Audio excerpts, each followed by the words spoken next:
Welcome to the 4th episode of Learning from Pros, this installment being the first game covered under a professional series, the ongoing DPC 2023 Winter Tour Division 1. This reading takes a look at Liquid, in particular Nisha's perspective of the game, in an attempt to gather useful information and tidbits from his performance. Let's get to it. So first here, we see that Nisha is going for mid, and he's going to plan a ward here, and this gives him a very good advantage. And of course his entire team here has smoked him.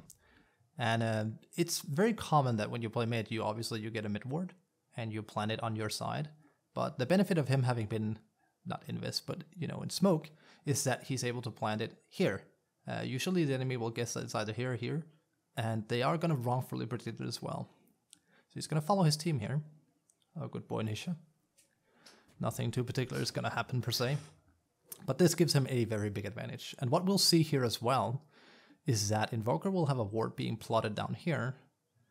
And we are going to focus mostly on Nisha, but Boxy on Rubik is going to get that. So Nisha is going to have quite a big advantage inherently from the ward he has that Invoker basically won't have. But they're just trying to see if they can do anything. Again, you can see Nisha has skilled Shadow Raises. Nothing too big. They're just trying to see if they can do something early. Naga using her illusions to see if there's a ward. But nothing will really happen here, so we can just speed it up a little bit.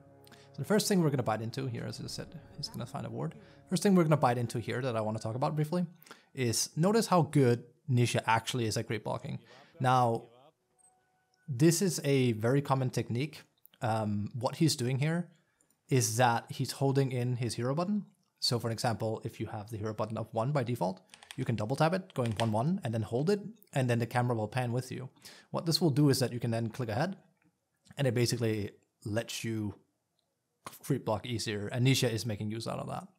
Highly recommend it for people to do that. It's very good. So he gets a really good creep block here, which is good for him. So on top of that, he has good creep block, better than Invoker, and he has the ward. So now what we'll see here is that Nisha is actually playing very aggressive. Notice how he very quickly goes for that range creep.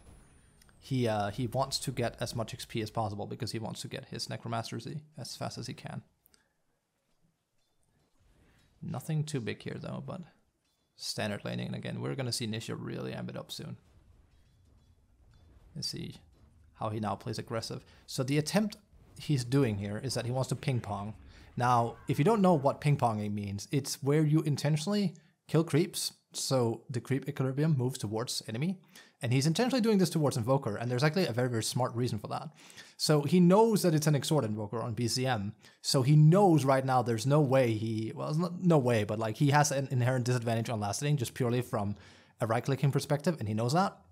He makes use out of that by ping-ponging the lane, because what Shadow Fiend really needs is to get points in Necromastery, and then he can start acquiring more damage than the enemy mid, and that's exactly what he's doing.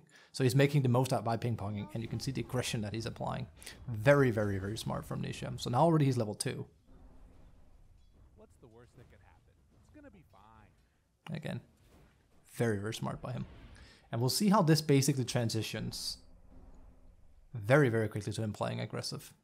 Now we are going to spend a bit more time on the laning aspect because it matters a lot to a player like Nisha, because mid is what it is. Normally I speed ahead a little bit. See, he also is trying to kill the Forged Bird here. Almost gets it too. So what you'll see between these two players is that both Nisha and BZM really like to kill these range creeps and make sure they don't get taken. Which makes sense, it's where the most golden XP lies. So you want to make sure enemy doesn't get it if you can help it. But here, if we pause quickly, notice how Nisha has now gone on the high ground. So what's going to happen later in this lane, as soon as Nisha is about level 3-4, is that we're going to see him transition into a much more aggressive positioning. So right now you can see how BZM, sure, it's because the lane is here, he has to hit uphill, but he is not as aggressive as he could be, and you'll see Nisha take advantage of that just a few minutes into the game. See, they really want those right clicks on those creeps. Really trying to bait it. And this is mean. He gets Forge Spirit, and because he misses, he gets range creep, which is really bad. So now things are looking very bad for BZM on Invoker. Nisha just so scary. And with this, he's level 3. Now he does take 2 points in raises. But we are very, very soon going to see a shift up on Nisha here again. Very, very keen on getting that range creep. Just so dominating. Scroll a little bit ahead here. He gets a rune. And now we're suddenly going to see Nisha really amping up his aggression. So what you'll see a lot of these mid players do when they play range heroes is that when they're confident and they want to really lane dominate, and if they're capable of doing it, they'll plant their range heroes close to creeps because there's a projectile travel time when they, shoot a projectile. They lower that significantly when they're right next to the creep, and that's exactly what we're going to see Nisha doing. He is not afraid of Invoker the same way he was before. Like, notice how his aggression has just changed completely. He is applying so much heat to BZM so he can stay in there and just deny creeps. Obviously, the intention being that he wants to get a complete level lead on him. It forces him to use Fort Spurts. Again, he's just relentless. And you see how much scarier this is for BZM than Nisha right now. He's really choking him out. And this is exactly what I was talking about.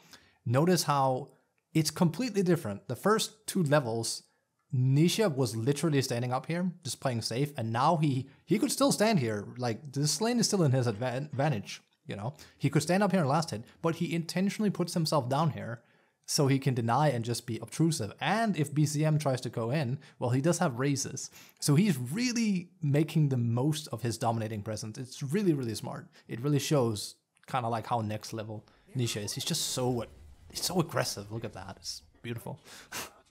It's a big difference in playstyle. And that's a really impressive thing. Nisha really picked up how much he could push his advantage here, and you'll just see it's just so good. He's really making the most of it. Now, lane is going to transition normally, nothing too much. We're going to actually start speeding up a little bit. You can see how he is basically just ahead of Invoker. He's the highest in the game. And this is going to transition very poorly from Invoker. Really, really good for Nisha. So we are going to have Boxy coming in here in a little bit. And Nisha is going to prepare for it.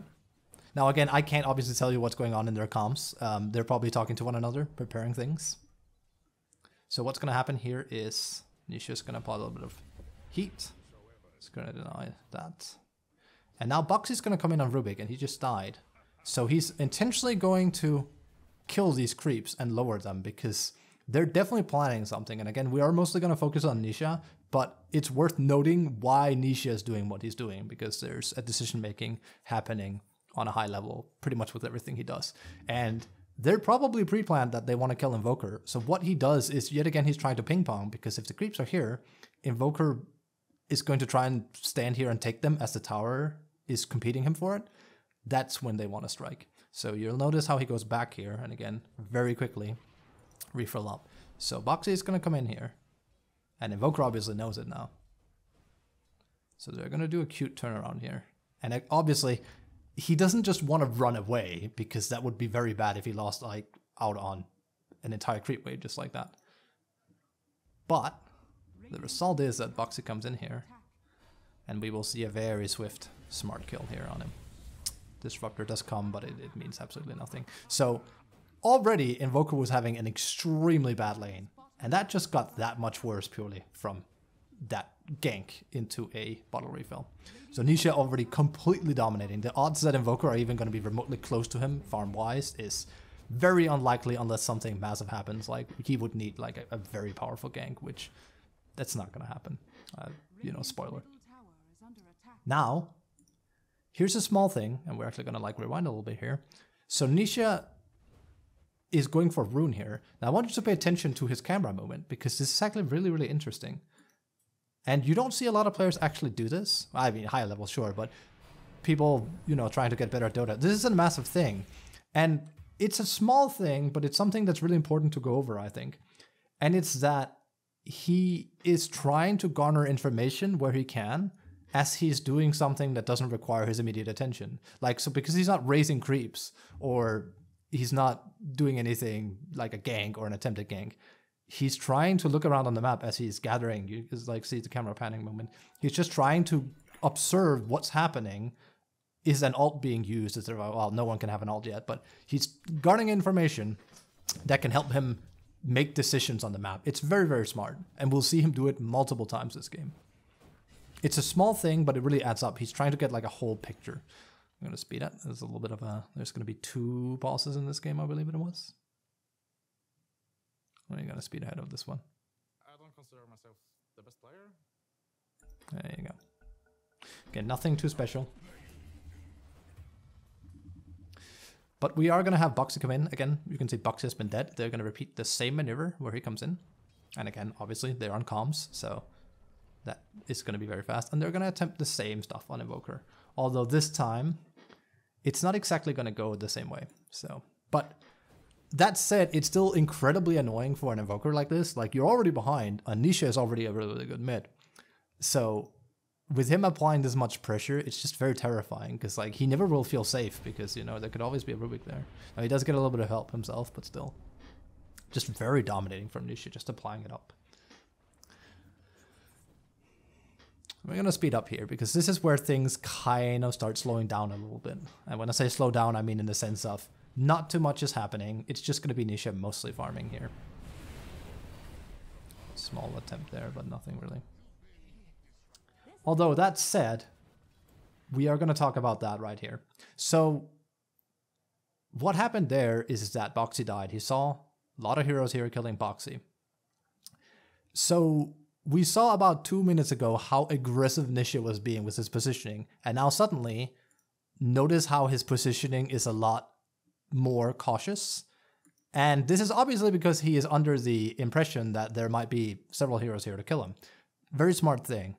He really changes up his playstyle based on what he knows. It's why he's panning the camera around as much as he is to find out what's going on and how do I play around it. So because he's seen this, he does the smart thing, he can last it here, but he can't, with 100% certainty, apply pressure to Invoker without the fear of dying. And if there's one thing you do not want to do when you've crumbled the enemy Invokers this hard, is that you don't want to throw away your lead.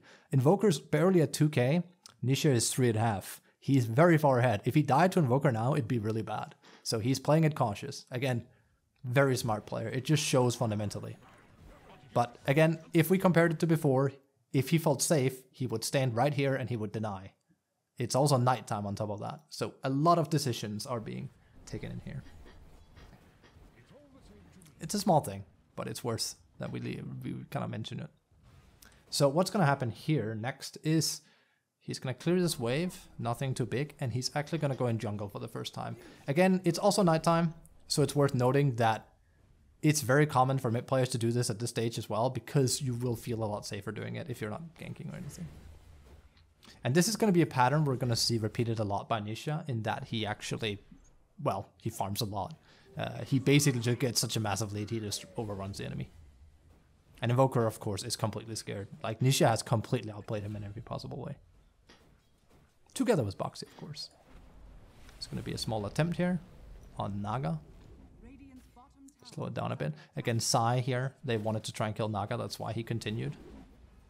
So again, we're going to see what happens a lot with these pro players as well, where every move they do is steeped in something. So he was farming here, he saw an attempt at Naga, followed it through, because there was a chance that maybe they could kill it together with Sai, but it didn't manage. And he immediately goes farming. Like, at no point will you just see Nisha just like stand still without doing anything. There's always something being done. And again, yes, they're pros, it's why. But it's very common that if you play a pub, you'll randomly see a player just pause as if trying to think, what should I do next? Won't see that happening with Nisha. He's already pre-planned everything.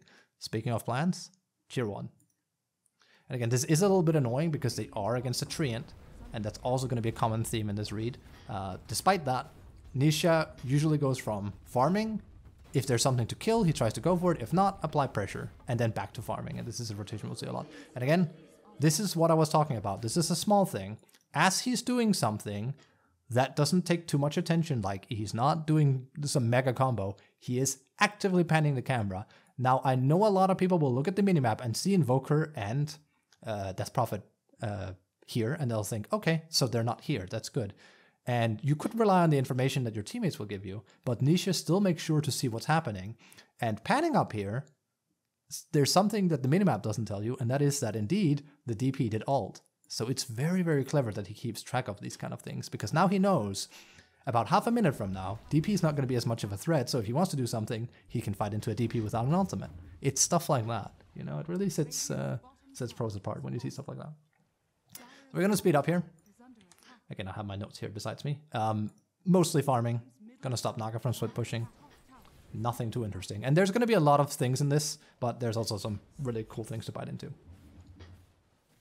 But we are gonna briefly mention, as this is happening, as like Nisha's just farming, notice the massive difference between Nisha's net worth and Invoker. Like, Naga's keeping in pretty well, but Naga's also Naga. Naga farms really well. But Nisha's lead compared to Invoker is just scary.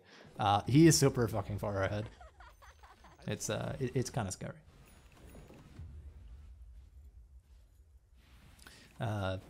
Just absolutely, he really manages to just push his lead. He's absolutely just put Invoker completely in his place. I'm going to speed up a little bit further here, because we do have something happening here. And that is, slow it down again. We have Invoker here. So there's going to be a fight that breaks out here soon. But here's an interesting thing, and I'm gonna mention this in perspective, because again, this is a pro game, so I can't be like, well, when you play your pubs and whatnot, because this is not a pub, this is a pro game. It's a lot more coordinated. But what Nisha does here is something that is not uncommon to see in a pub. Again, where's his camera? Is it on his courier? No, it's panning to Naga. He has seen Naga here. He's seen Yuragi. He's making decisions. He's getting information. He knows his team is in here. Now, here's the interesting part. Does he go in and help his team? No, he knows that it's a bit far in and he doesn't have ult. So what does he do? He farms an entire wave here and then he goes for tower. So he's making the most of his time. And yet again, I've repeated this and I'm going to repeat it for the rest of the video. He really is just making the play that has the highest impact at the time. Also, Side J. He doesn't do that a lot this game, don't worry.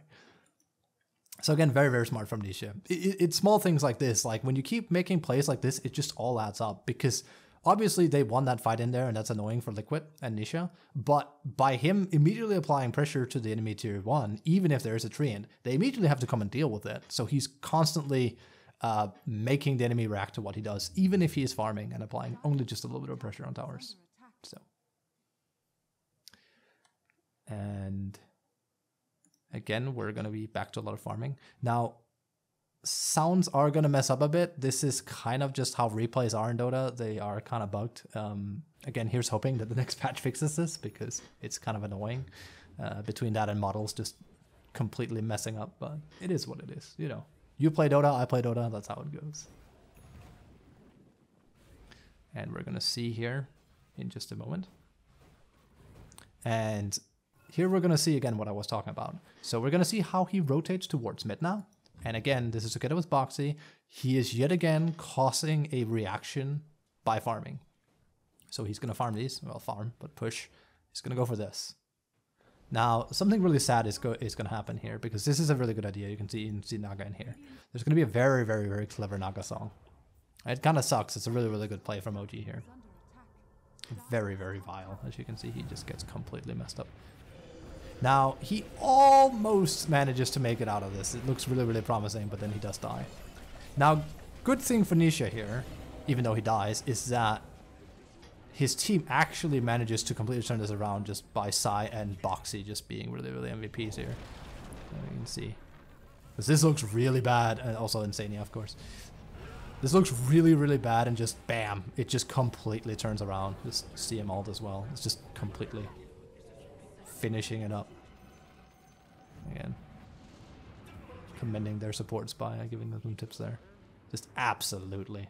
Just Boxy playing out of this world. Even if we're not focusing on him. Very well played by Boxy. Again, Nisha, he doesn't wait. He doesn't look at them. As soon as he respawns, he thinks he's made an educated guess or like decision. What am I going to do next? The answer in this case is he's going to go farm. He's going to go straight into his jungle. So here we're really going to speed things up, because there's not going to be anything too much happening. Although I'm going to mention one thing it says here in my notes, and it is kind of funny because you don't see that a lot in lower level games. So notice how Nisha has Shovel on his person. He's shoveling a lot through a lot of this game, and he'll actually save up a lot of things here as he's just farming. I wanted to make a point of it because like he very religiously uses his trash to shovel. It's kind of funny how much value he ends up getting out of it in the end. So we're gonna speed up a little bit more here because again, there's gonna be a lot of farming. This is typical SF really, also just mid. But we are gonna have a bit of action. So here's the thing. And again, this is certainly more of a comp thing. You can do it in your pub games as well, of course, but it's easier to do in a comp game. So why is Nisha not applying the heat right now? Well, there's actually a very simple solution to that. It's because he's playing around Mickey. He's playing around his Putch's timing on Aghanims. As soon as Putch has Aghanims, which he does now, he just got it, they're going to band together and they're really going to lay in the hurt. And as you can see, I talked about this early, how Nisha kind of changes his playstyle on a dime. This is it. He just went from destroying Invoker to AFK farming, to being caught off guard to AFK farming, to now that Mickey has Aghanims, he goes into overdrive and he just plays around the fact that his Putch has, you know, an Aghanims, and they are going to find a tree in here as well. So, and obviously, given that they have the heroes they have, they're also going to go get Roche. And I can easily spoil here, they also get Roche, which is very, very terrifying. Because this leads into a prolonged time where they have Aegis at their disposal. And that means that Nisha, of course he doesn't have BKB yet, so he's a little bit frail. Although it is coming to him. He will have Putch as a shield in front of him, which is very, very powerful. And he can really get plays going. Again, farming a little bit. But we are going to see that while he has Aegis, well, you know, Nisha doesn't have Aegis, but while they have Aegis, they are going to be applying a lot of pressure. He goes around here. Again, what I was talking about with his playstyle, he's not sitting here farming. He's not farming here. He's not farming here. He's not trying to like get a solo kill like maybe a common pop player would do. He's seeing his team. They're making educated decision in chat, of course. They want to push her tier 2. And Nisha, of course, is like more than willing to do that. So we're going to see here how that goes, because they're going to apply pressure to a tier 2. Now it is annoying, of course, for Nisha, because again, he does a lot of damage, but there is a treant. And again, like I said earlier, these players really are just consistently doing good moves, and they're playing around timings and just trying to accomplish the best thing they can in the least amount of time. So it is really annoying that they have to play against a treant, and it's why treant heal in general is so annoying.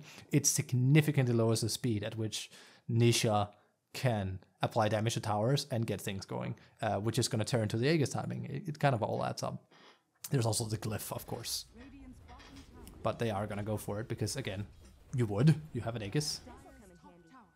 Although this is not just like a Nisha decision-making thing. This is a Liquid decision-making thing. But it is cool to see just how aggressive he is. And again, I want to bite into this because I know a lot of pop players don't like doing it. Notice how quickly Nisha decided to get a hold of a Black Cane Bar. It means that he is very, very scary and very, very tanky. And there really isn't inherently any hero that can deal with him right now. There's, of course, you know, Treant can root him, but ultimately he can always BKB ult, and it's really, really scary. So he's playing a lot around just being powerful. Like, they are so hard to fight into right now due to this. He could have had a Shadow Blade, and they wouldn't be nearly as scary. He would have had higher kill potential, but he wouldn't be nearly as scary. And again, notice how he follows his team. Almost boxy. Gets killed here, but they are going to snatch up a kill on Disruptor because Sai gets him. And they're just really doing good team movement here. Again, nothing really too fancy. Just small things. They're just playing it right, really. And here we're going to see how he transitions. Again, biting into it. It's almost like you can see, if you really like look at Nisha a lot, you can almost see like a switch that flicks in his brain where it goes like click, click, click, click, click. He just changes his playstyle. Here they went from a kill on Disruptor, walking us forward for about a minute and a half, give or take. And now flip, he instantly starts farming again, but he doesn't farm his own area. He farms enemy area. You know why? Well, first and foremost, they just killed the tier 2 down here. Second, they got their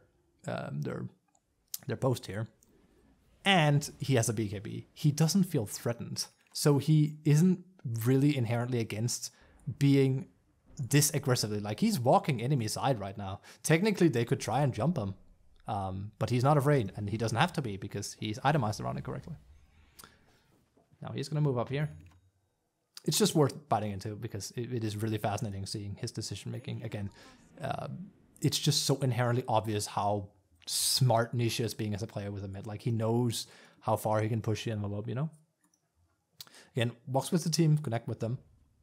He didn't need to be here for the push, but he is going to be here for the damage because he's still the majority of the damage. So he's going to apply some heat there. Now this time, though, we are going to have a bit of a scuffle happening. Although Nisha is not going to be there in time. We have Naga slightly out of position. He's going to try and come. As you can see, she's in deep trouble. A little bit of a missed hook right there. As you do. Tries to get a hold of Invoker, but that is not going to work, sadly. And again, immediately goes back. It's very, very refreshing to see. As someone that's playing a lot of pubs, it's not uncommon to see people chase for a kill that's certainly, or it's very unlikely to like happen, or at the very least, there's not a lot Nisha can do to make this a kill, you know? And he knows that. And what does he do? Does he chase after something that's not going to happen for him? No, he instantly goes for something else. It's just so nice to see a player that just really instantly does seemingly almost the best play he's capable of. It's very, it's so good. So good. And again, pressure. Pressure, pressure, pressure, pressure. Here it comes again. Because, again, they still have Aegis on Budge, on Mickey. So what do? They just create even more pressure. Because the more tier 2s they get down, the better. I mean, right? But we see that Nisha is going for Shadowblade. So the less tier 2s that the enemy has, I always talk about tier 2s being kind of like a, you know, an observation tower of sorts. It's your signpost. It's the tower that keeps you safe. The less you have of these, the less safe you are, obviously. But really, so once Nisha has a Shadowblade, he is very, very scary if they don't have these outer towers they can retreat to. And that's also, you know, they're basically getting rid of all of them. And they're choking the enemy into a very, very bad position. So even with Treant healing as much as he does here, it's going to do this because of the sound. It still goes really, really fast. Again, we're mostly going to see farming, but we are going to see, again, that mental switch I've been talking about, we're going to see it flick one more time here. And that's because he gets a Shadowblade. Now, nothing's going to really happen here, but it's worth noting what he does. So he instantly goes Invis. Interesting aspect here is that he wants to kill Treant. He's going to meet Treant here in a bit. And he obviously wants to kill him. But knowing the time on it, he's going to hide instead, and he's going to be patient. Again, a lot of players would just see Treant and immediately go for him. It's like there's a potential that you kill him if you use ult and you use BKB. It's a lot of resources to kill a Treant. So instead, he decides to wait. He opts to waiting. But he still wants to kill him. You can see how he's hiding. Again, I keep repeating myself, but Nisha really is smart. He really is making educated decisions around just about everything. Now, obviously, he doesn't get him, but the point is that he is very actively trying to do things. Cute ult there attempt if it was the real Naga, which it wasn't. Getting back to farming. And again, we're going to see a lot of this. If I cover a player that plays support, this doesn't happen as much. Usually, you know, they don't like to stand and farm this much. But Nisha is a core here. And he's good at it. Again, look at just how far ahead he is still. Further ahead than Naga right now. Now, there is going to be a smoke here. Which is going to come and deal with a bit of an Invoker. As we can see here, the two of them together. Shadowblade, Invoker there. And this is what I said about that Shadowblade on Nisha. He is now a lot more scary. And the only kind of 4 places that the enemy is safe is around here, and here, and here, and here. Because they're not safe here either. Because their outpost has been taken. And Nisha really is making the most out of it. It's very scary to play against. Most of you will have played against an SF. It's just very... It's very demanding to play against him when he is this far ahead with a Shadow Blade. It's very scary. On top of the fact that he has an ult available to him, so he's also really good in a team fight. So it's just, oof. It's not good. So again, we're mostly going to see farming. We're going to speed up a little bit. So what's going to happen here in a bit is that we're going to see Nisha trying to see if he can find something. His team is going to smoke up with him as well. And what they notice is that OG is being unbelievably scared, which makes sense. They are super far behind, and Nisha is super duper scary, and he obviously wants to fight, even if he doesn't have Aegis right now, because he has the lead he does have. So we're going to see Liquid trying to get something started, but they kind of can't, because OD is basically, let's say OG is basically just hiding, so you can see this mug up here. Now, this might look like it's nothing, and obviously it's not really a waste of resource by OG or Nisha. Like, he could technically gain more from farming, but they don't know where the enemy is and they're trying to gather information. This pretty much just verifies that, well, A, they already know this, the enemy is split pushing, but also B, the enemy is hiding. Now, if the enemy is hiding and you're running around on the map, you now know, or something should click on in your head that says, okay, well, that means that the enemy isn't really acquiring wealth, which means that they're not getting significantly stronger. And sure, there's, passive gold, but they're not actively really gaining as much as you can because you own the map.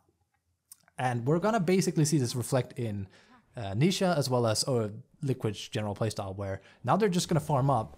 And instead of trying to get more kills, because it's rather scary, we're basically going to see them just say, okay, well, we're just going to play around the second Roche, because that is a goal that they want to take, and the enemy certainly don't want them to have it, but they're also afraid of fighting into them. Like, if they're so afraid that they're not even coming on in their own jungle or even here, then they're probably also too afraid to even smoke for a Roche. So that's definitely what Liquid is playing around right now. And again, they're going to squeeze the other tower here. Again, just applying pressure. And with that, they've successfully completely choked OG. Just absolutely. Now, I'm going to lower down here, because this is what I was talking about before. Now that we see Nisha moving around, notice how he pans his camera around, in particular.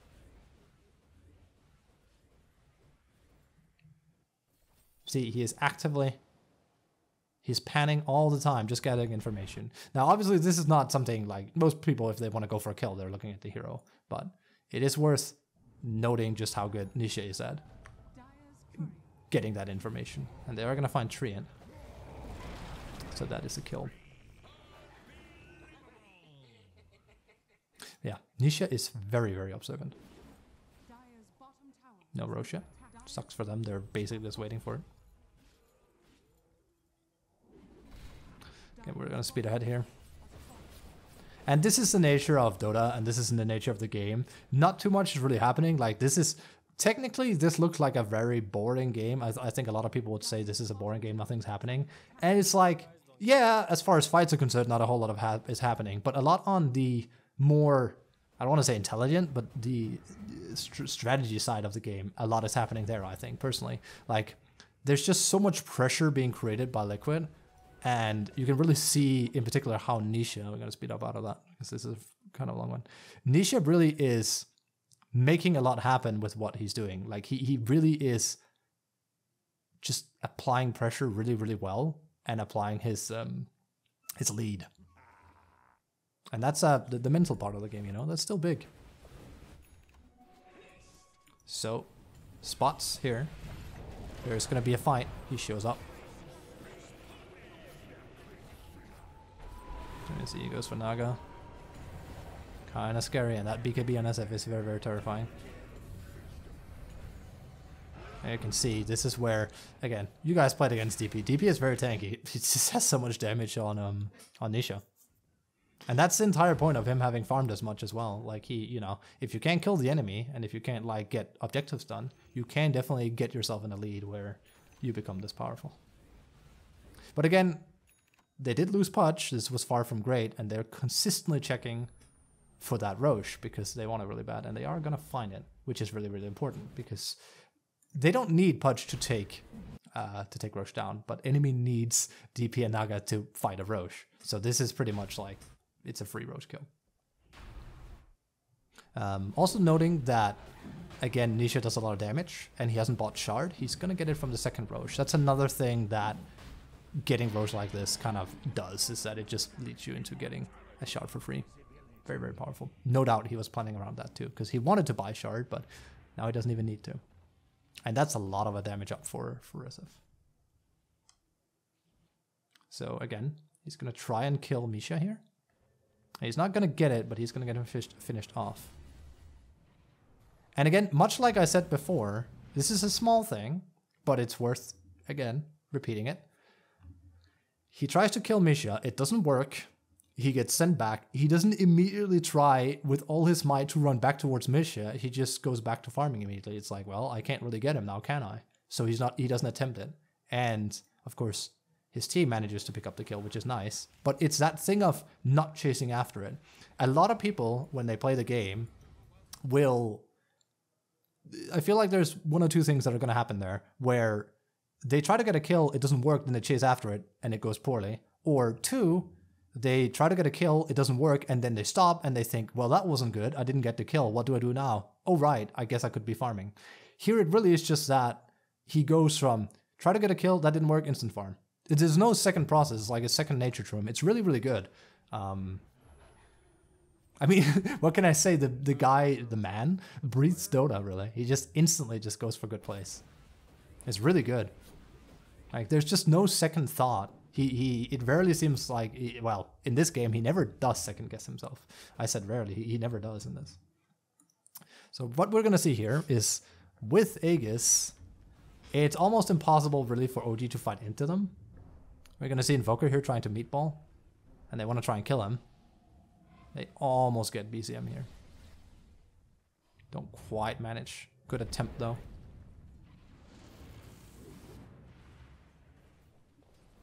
And again, makes sense. BZM wants to make sure that Nisha can't come in and push, although it wouldn't really matter because there's also creeps coming in here because Mickey has taken care of that. And now they're going to do what a lot of people will have played against. Again, give me a moment. Sound is being a bit weird. There you go.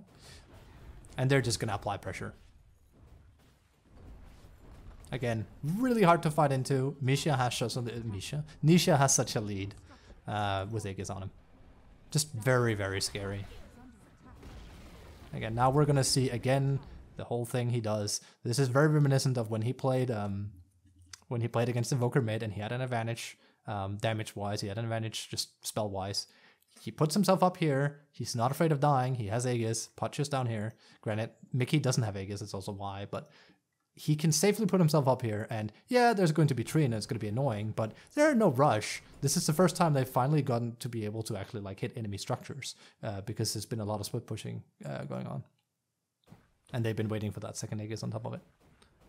So they're in no rush. So we're going to see them take this very smoothly. They're just going to transition bot. Same thing. Treant's annoying. You see the same positioning from Nisha. Now something does happen here that's a little bit cute.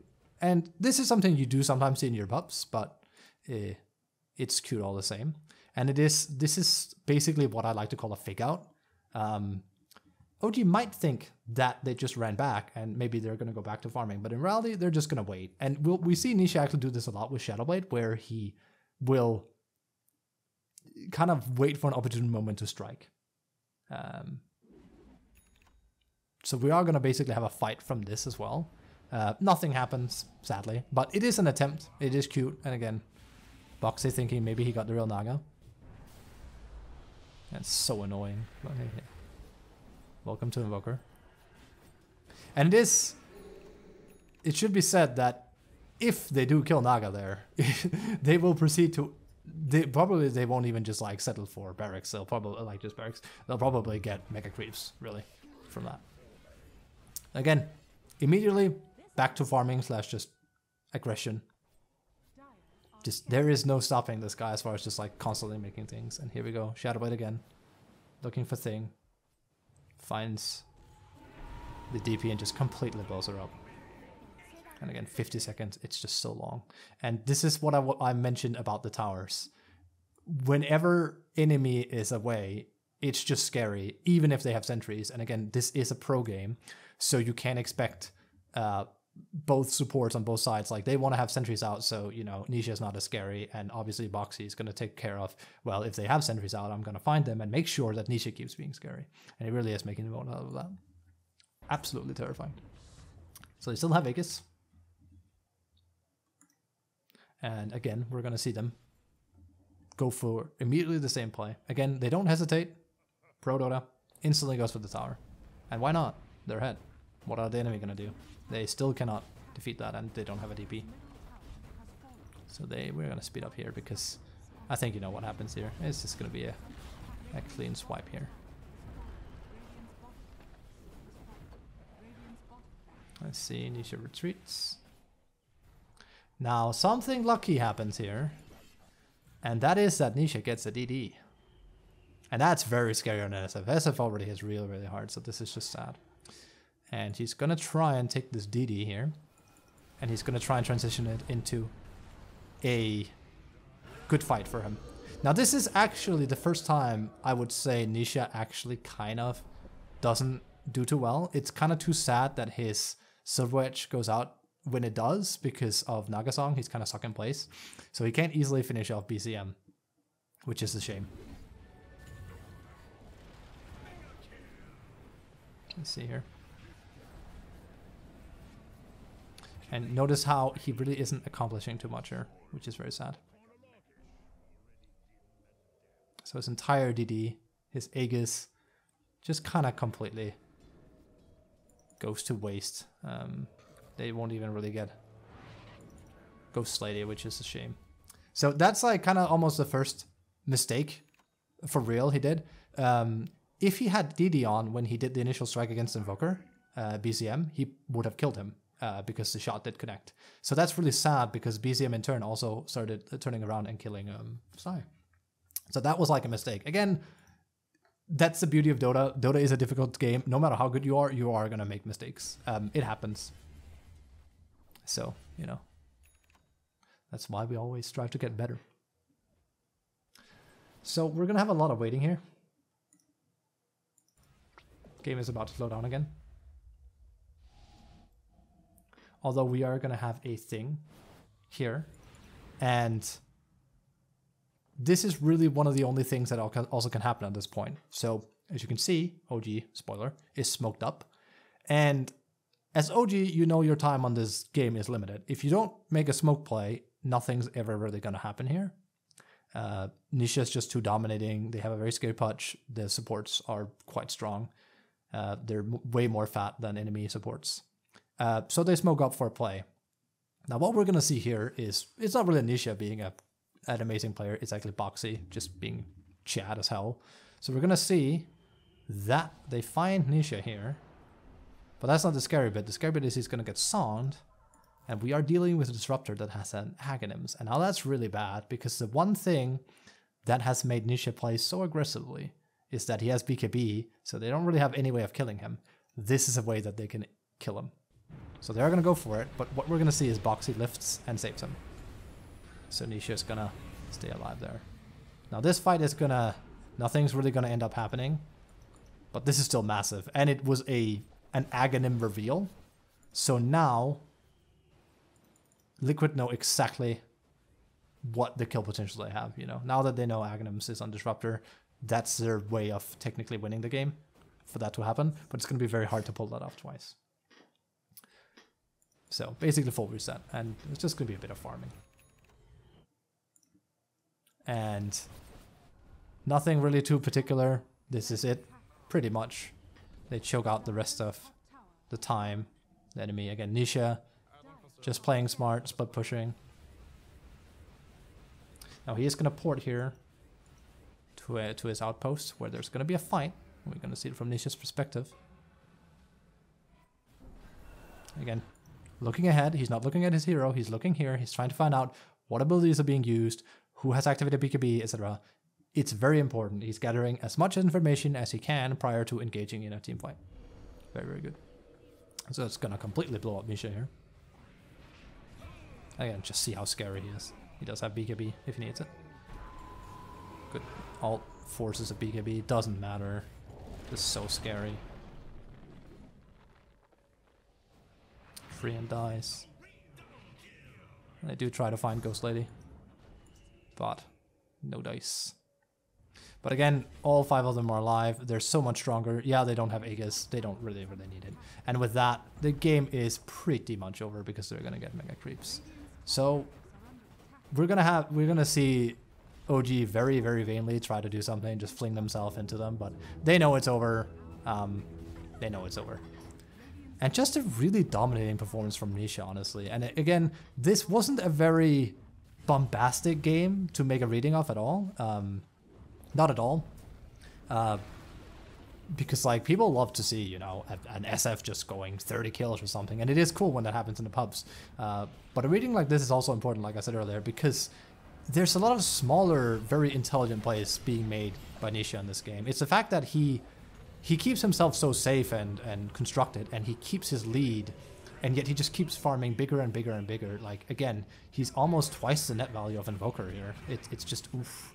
It's not a good time. The player is just really, really, really good at maintaining whatever lead he has. Really, really good performance.